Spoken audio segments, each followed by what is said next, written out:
Unit 8, Section 3, Theodore Roosevelt. Theodore Roosevelt was a hero of the Spanish-American War, led the Rough Riders on the charge up San Juan Hill. He replaces William McKinley as President of the United States, a Republican, after he was assassinated in 1901 at a World's Fair in Chicago. Roosevelt was not a popular choice among the Republican leadership, but was a popular choice among the American people, and so they had placed him as vice president in hopes that they could use his name to get McKinley reelected, but they did not in their wildest dreams know or understand that that William McKinley was going to be assassinated and that Roosevelt would become president. Once he became president, he made some of the first progressive changes under a program that he called the Square Deal. Consumer protection is going to be a goal of Theodore Roosevelt's presidency. Conservation of natural resources and the formation of the country's first national parks. And he's going to be the first president to begin to regulate trusts and monopolies. One of the first acts that he pushed through Congress was the Meat Inspection Act. The Meat Inspection Act placed, as you can see in this picture here, agents of the federal government into the meat packing plants to inspect the processes used by the meat companies to process the meat and make sure that safer practices were used within the meat packing industry.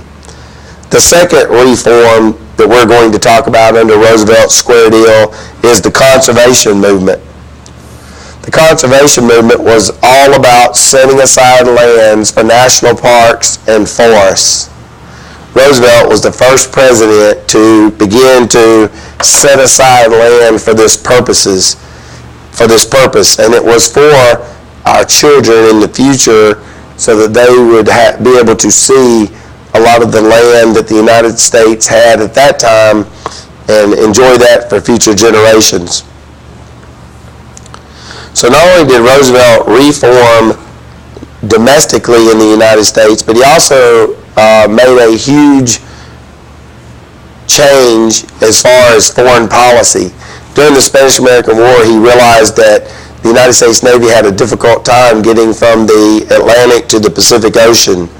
So the United States took over construction from a French company of a canal in Panama. This canal came to be known as the Panama Canal. And in 1914, it was completed at a cost of $400 million.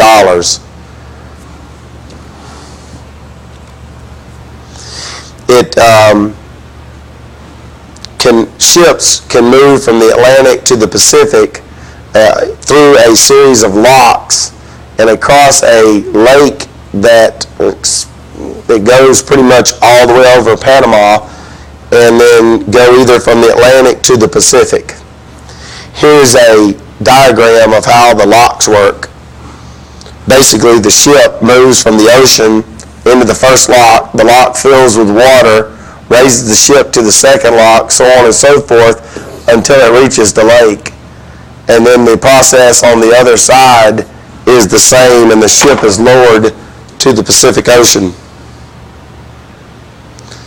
The final change for Roosevelt as president also deals with foreign policy, and if you will remember, there was a foreign policy completed under the James Monroe administration led by Secretary of State John Quincy Adams called the Monroe Doctrine. And the Monroe Doctrine had warned European powers to stay out of affairs in the Western Hemisphere, and therefore the United States would stay out of their business in Europe. Well, Roosevelt's going to add to that during his presidency in what becomes known as the Roosevelt Corollary. And if you will remember that the term corollary